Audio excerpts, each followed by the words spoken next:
Podążaj za swoją ciekawością. Prowadź ludzkość naprzód.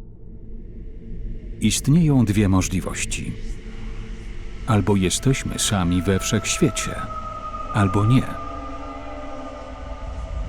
Obie są równie przerażające. Arthur C. Clarke.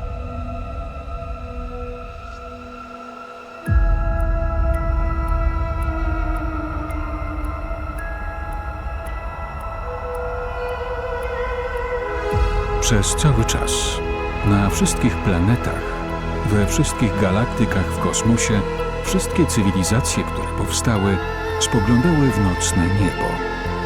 Widziały to, co my widzimy. Zadawały pytania, które my zadajemy.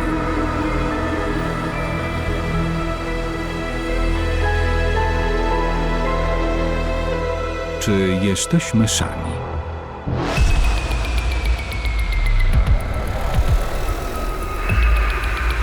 Czy Ziemia jest jedynym rozdziałem w historii życia?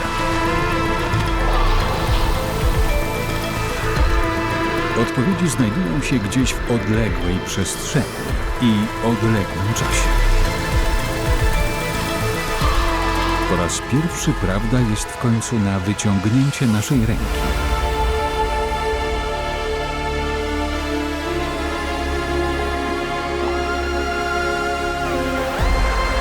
Poszukiwanie ujawni, kim jesteśmy i kim można się stać.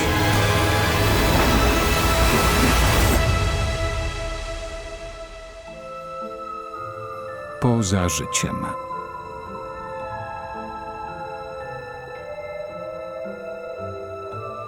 Rozdział 1. Świt.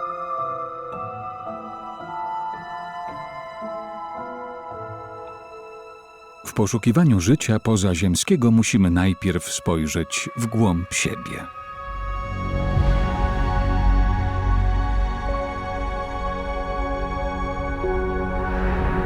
To, co widzimy dookoła nas, to oszałamiająca złożoność.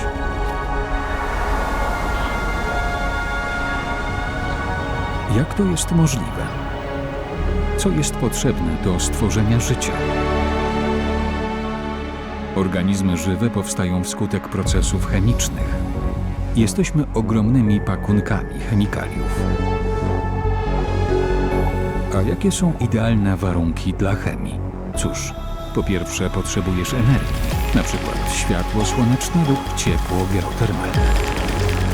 Ale nie za dużo. Chodzi o to, żeby było jej w sam raz, a planety okazują się być w sam raz, ponieważ są blisko gwiazd, ale nie za blisko. Wymagana jest też duża różnorodność pierwiastków chemicznych, np. tlen, węgiel, siarka. I potrzebujesz płynu takiego jak woda. Dlaczego? Cóż, w gazach atomy poruszają się tak szybko, że nie mogą się połączyć. W ciałach stałych atomy są ze sobą związane, nie mogą się poruszać. W cieczach atomy mogą się przemieszczać, skupiać i łączyć ze sobą, tworząc cząsteczki.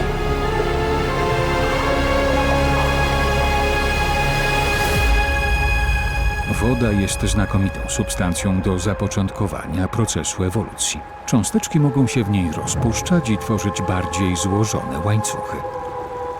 Więc gdzie należy szukać takich idealnych warunków? Planety są świetne, a nasza wczesna Ziemia była niemal doskonała. Ziemia 4 miliardy lat temu.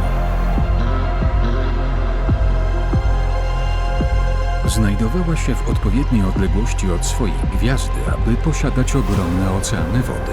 I głęboko pod powierzchnią tych oceanów, w pęknięciach skorupy ziemskiej, zaczęło dochodzić do fantastycznych przemian chemicznych. Atomy łączyły się na różne, niespotykane dotąd sposoby.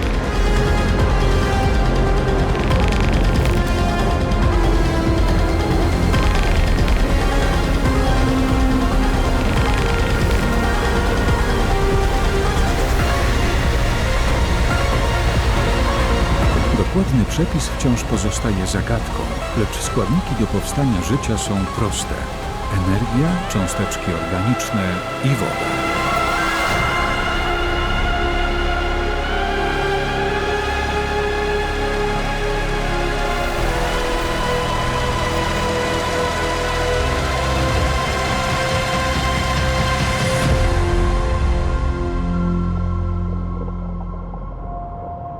Gdzieś w morzach wczesnej Ziemi podstawowa chemia przeszła w biologię. Być może nawet więcej niż raz.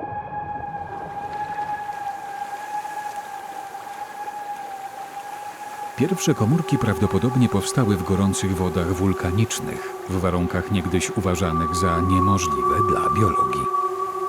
Im dokładniej badamy życie, tym bardziej ekstremalne miejsca znajdujemy, w których ono kwitnie. Tu, na naszej planecie, mikroby przystosowały się do przetrwania w najsurowszych warunkach. Na jałowych pustyniach, w zlodowaconych Himalajach, w rowach oceanicznych pod ciśnieniem 1000 ton, w głębinach oceanów. W próżni kosmicznego symulatora formy życia kwitły przez lata, bez dostępu do tlenu. Nowe badania sugerują, że życie pojawiło się ponad 4 miliardy lat temu, kiedy Ziemia była obcym i śmiercionośnym miejscem.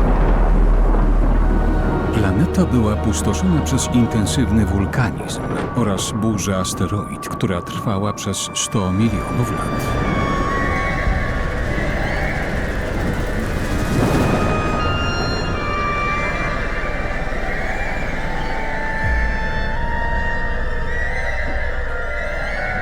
Lecz nawet w tak ekstremalnych warunkach życie szybko odnalazło ostoje. Bardzo, bardzo szybko, jak tylko Ziemia zdołała się ochłodzić po jej uformowaniu. Wiemy, że życie rozpoczęło się w tym okresie. Ponieważ na Ziemi do powstania życia doszło tak szybko, wierzymy, że na innych planetach też może szybko do tego dochodzić.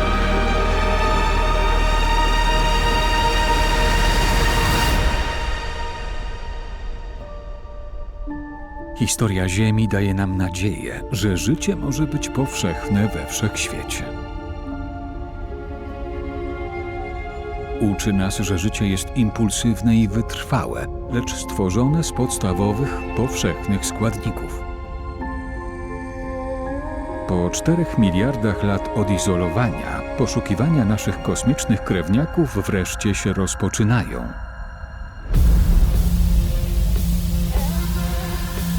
Tam, gdzie jest woda, jest też życie. Więc naszą najlepszą szansą jest poszukiwanie oceanicznych światów podobnych do Ziemi. Nasze poszukiwania planet podobnych do Ziemi dopiero się rozpoczęły, a odkrycia są kuszące. Kepler 62f.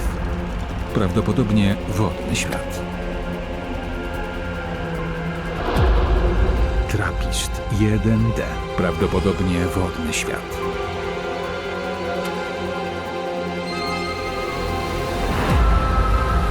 Teegarden B. Prawdopodobnie wodny świat.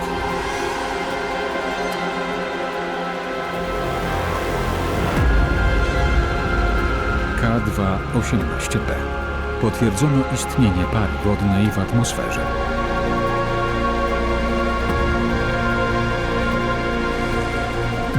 To jedynie wierzchołek góry lodowej. Skarbnica natury jest wręcz bezdenna. Wiemy, że nasza galaktyka jest obfita w wodę. Jest obfita w związki organiczne oraz złożoną chemię. Wszystkie substancje niezbędne w procesie powstawania życia na naszej planecie występują powszechnie w naszej galaktyce.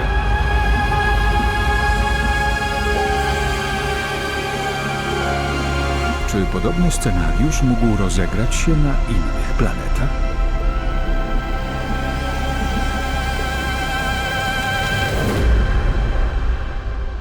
Z matematycznego punktu widzenia istnienie obcego życia jest niemal nieuniknione.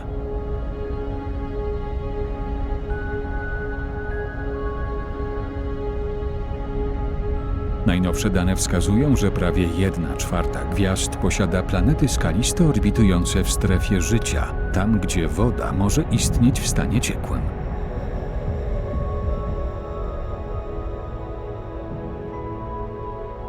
W samej naszej galaktyce, drodze mlecznej, to około 50 miliardów światów, podobnych do Ziemi. W całym wszechświecie liczba planet możliwych do zamieszkania jest oszałamiająca. 100 trylionów.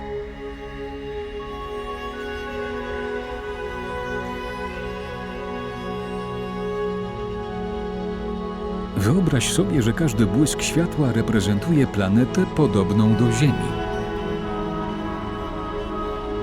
Musiałbyś oglądać te animacje przez ponad 1 miliard lat, żeby je wszystkie zobaczyć.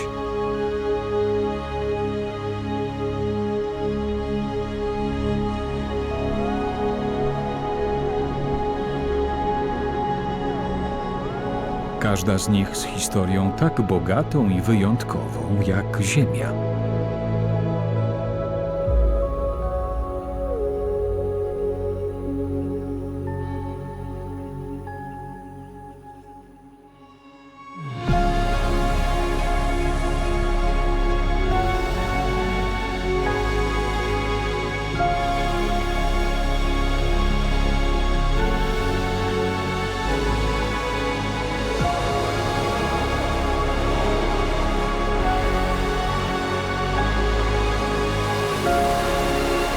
Biliony chemicznych zup, gotujących się przez eony.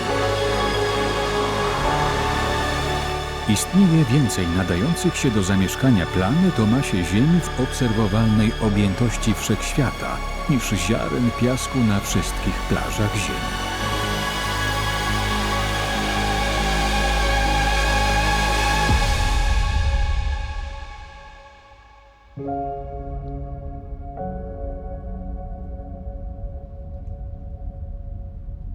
Pośród tej obfitości światów wiele z nich będzie zabójczych dla życia, jakie znamy.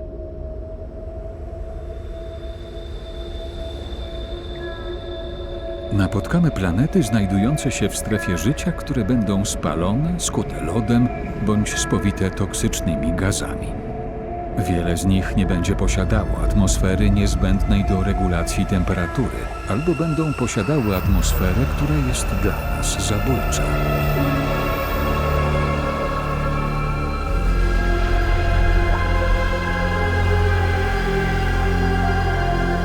Wenus, kiedyś uważana za potencjalnie sprzyjającą życiu, jest teraz wysterylizowana przez miażdżącą, toksyczną atmosferę. Ale życie wcale nie musi się ograniczać do strefy życia.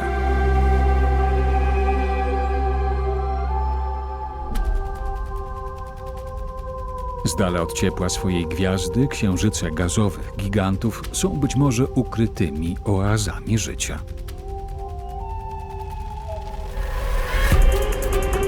Energia pochodzi nie z gwiazdy, lecz z grawitacji, siły pływowej planety macierzystej.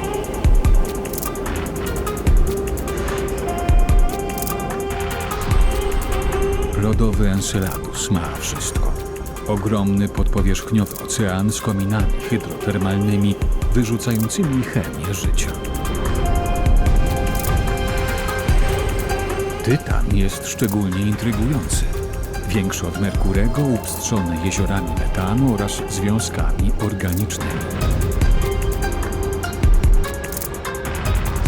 W 2026 NASA planuje wysłać drona na Tytana w celu poszukiwania oznak życia w jego dolinach i kraterach. W samej naszej galaktyce może istnieć 100 bilionów egzoksiężyców, 100 razy więcej niż samych planet. Niektóre z nich mogą być rozmiarów Ziemi, z atmosferami i wodą na powierzchni. Z taką ilością miejsc do odkrywania życia zdaje się być to jedynie kwestią czasu, nim dojdziemy do odkrycia. Niektórzy myślą, że już to zrobiliśmy.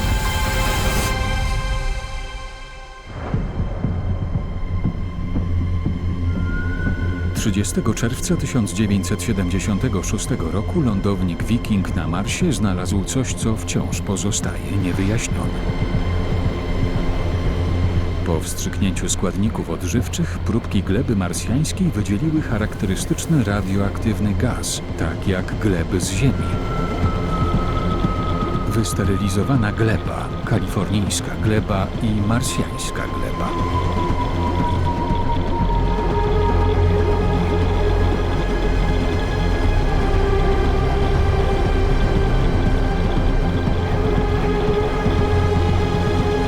Czy ten sygnał był zjawiskiem naturalnym, czy naszym pierwszym spotkaniem z obcą biologią?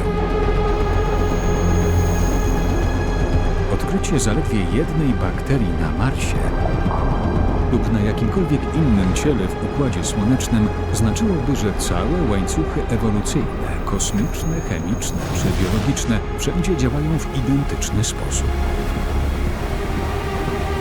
W takim wypadku powstawanie życia gdziekolwiek we wszechświecie byłoby bardziej zasadą niż wyjątkiem.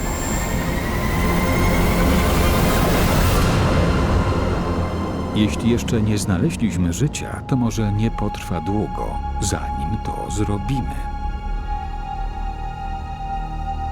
Naukowcy z NASA uważają, że jesteśmy na skraju odkrycia.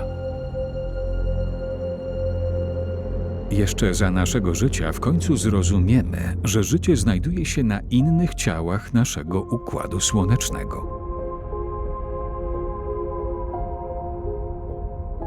Pojmiemy wynikające z tego implikacje, również wpływające na ewolucję tutaj, na Ziemi. Znajdziemy planety wokół innych gwiazd, o których będziemy mogli powiedzieć, że widzimy potencjalne oznaki sprzyjających warunków w ich atmosferach. To wszystko wydarzy się w ciągu najbliższych 10 do 20 lat. Czyż to nie ekscytujące? Jesteśmy u progu znalezienia odpowiedzi na pytania, nad którymi ludzie myśleli przez milenia. Czy jesteśmy sami? I oto jesteśmy u progu udzielenia odpowiedzi na nie. Jeśli znajdziemy gdzieś życie, to co odkryjemy o nas samych? Którym rozdziałem w historii życia jest Ziemia?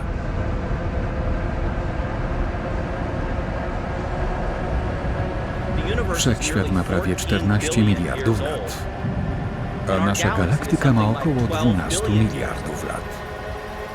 Zatem gdzieś tam może istnieć życie dramatycznie bardziej zaawansowane niż życie, które mamy tutaj na Ziemi. Czy Ziemia jest spóźnialska w skali kosmicznej? Jak stare może być życie?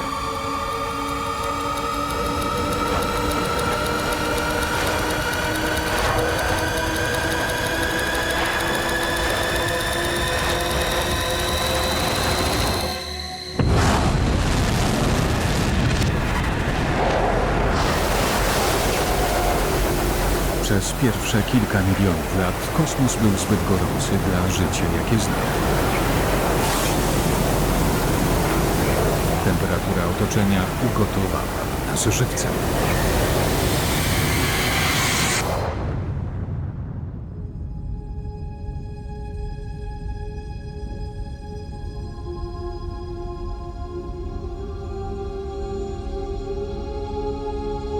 Kiedy w końcu było wystarczająco chłodno dla życia, nie było wtedy gwiazd i planet, jedynie gigantyczne obłoki wodoru.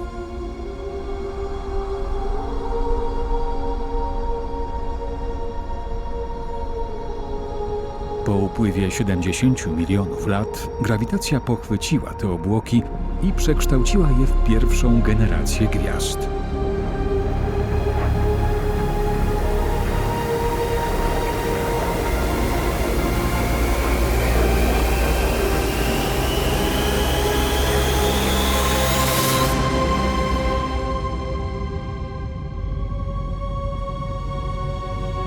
Pierwsze gwiazdy były jasne i masywne, jednak nie było żadnego życia, które mogłoby obserwować ich narodziny. Niezbędne, ciężkie pierwiastki wciąż były kute w ich gorących, gwiezdnych jądrach. Nawet Wielki Wybuch nie był wystarczająco gorący, aby je stworzyć. Jedyne pierwiastki stworzone w Wielkim Wybuchu to wodór, hel i śladowe ilości nitru. Wszystkie te pierwiastki, które są niezbędne dla życia, nie powstały w Wielkim Wybuchu.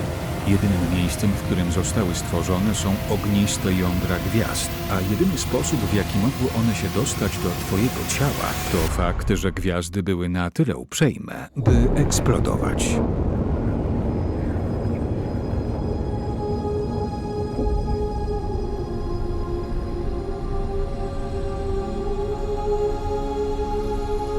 Eksplozywna śmierć pierwszych średniej wielkości gwiazd rozsiała po kosmosie składniki życia. Z ich popiołów powstała druga generacja gwiazd, tym razem ze skalistymi planetami, tańczącymi dookoła nich. Oto ten moment. Surowe składniki życia razem po raz pierwszy, około 13,7 miliarda lat temu. Niektórzy wierzą, że warunki sprzyjające życiu istniały nawet wcześniej, w cieple poświaty stworzenia.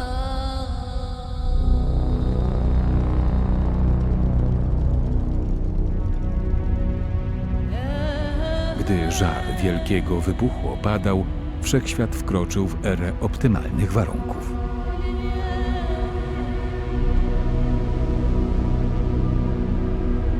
Około 15 milionów lat po początkach czasu temperatura otoczenia osiągnęła przyjemne 24 stopnie Celsjusza. Przez miliony lat było ciepło w każdym kierunku, niczym niekończący się letni dzień na Ziemi. W teorii gwiazdy i planety byłyby w stanie się formować tak wcześnie, w hipotetycznych, ultragęstych regionach kosmosu.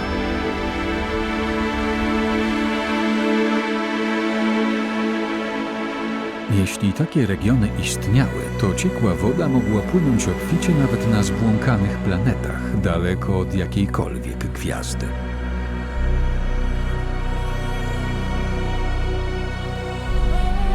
Czy to mógł być świt życia? Obcy żywiący się ciepłem Wielkiego Wybuchu.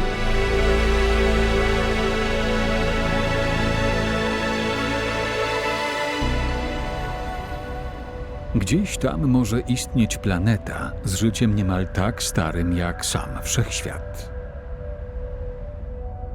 Mając 10 miliardów lat przewagi, Wszechświat może tętnić życiem znacznie bardziej zaawansowanym niż nasze.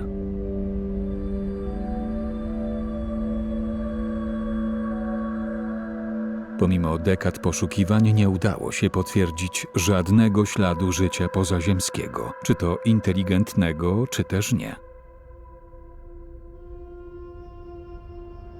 Więc gdzie są wszyscy?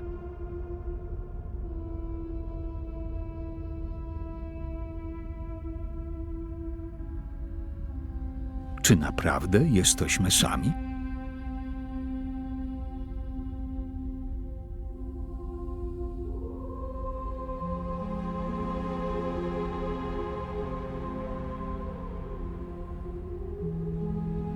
Być może życie prymitywne jest powszechne, lecz inteligencja jest niezmiernie rzadka.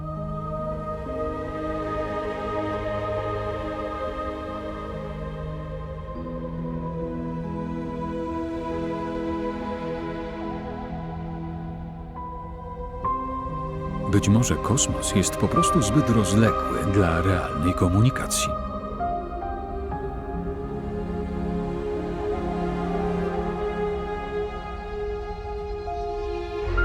A może my jesteśmy pierwsi? Czy możemy być otwierającym rozdziałem w rozległej historii życia?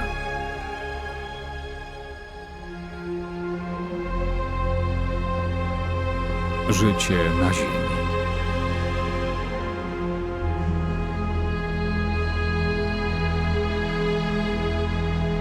Wszechświat jest młody, a zdecydowana większość planet jeszcze się nie narodziła. składniki życia będą się gotować jeszcze przez kolejne 100 bilionów lat.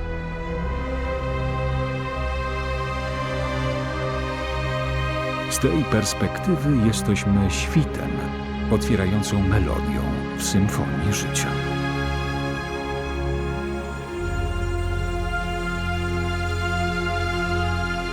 Śmierć ostatniej gwiazdy.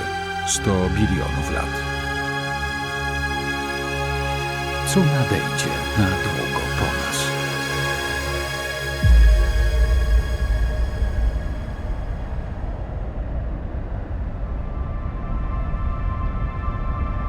Gwiazdy typu czerwony karzeł mogą dożywać do 10 bilionów lat, otulając swoje planety światłem przez całe eony.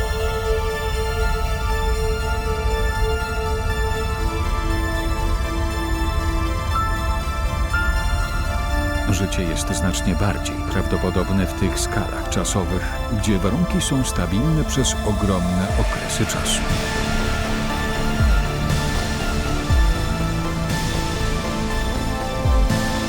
Wszystkie istoty żyjące w bliskiej odległości tych gwiazd musiałyby się liczyć z gwałtownymi rozbłyskami słonecznymi, które stale zagrażałyby ich wyginięciem. Wiele z tych planet będzie pływowo zablokowanych.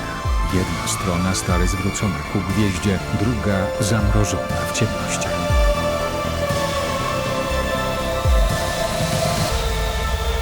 Ale jak nauczyła nas Ziemia, życie jest niezwykle zdolne do adaptacji. Jakie formy może przybrać życie, gdy ma biliony lat na ewolucję?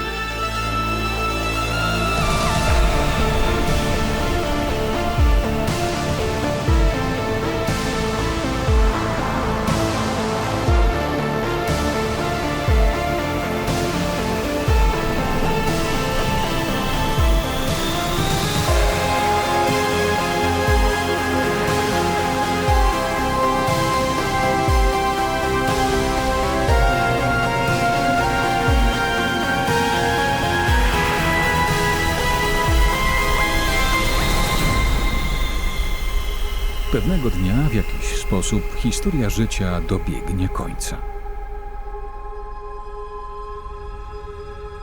Jeśli jesteśmy pierwszym rozdziałem tej historii, mamy szansę nieść pochodnie życia daleko w przyszłość.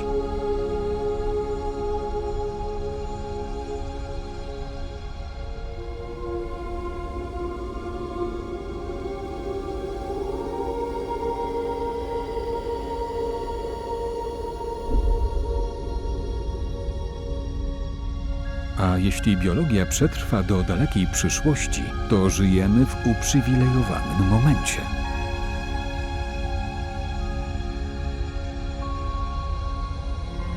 W dalszych rozdziałach wszechświat będzie wyglądał zupełnie inaczej.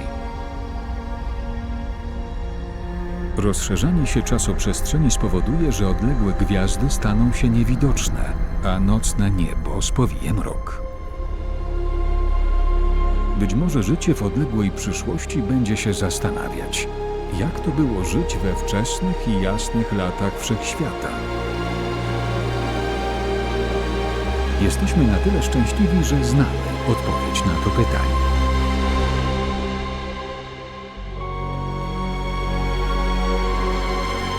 Jedyne, co musimy zrobić, to spojrzeć w górę.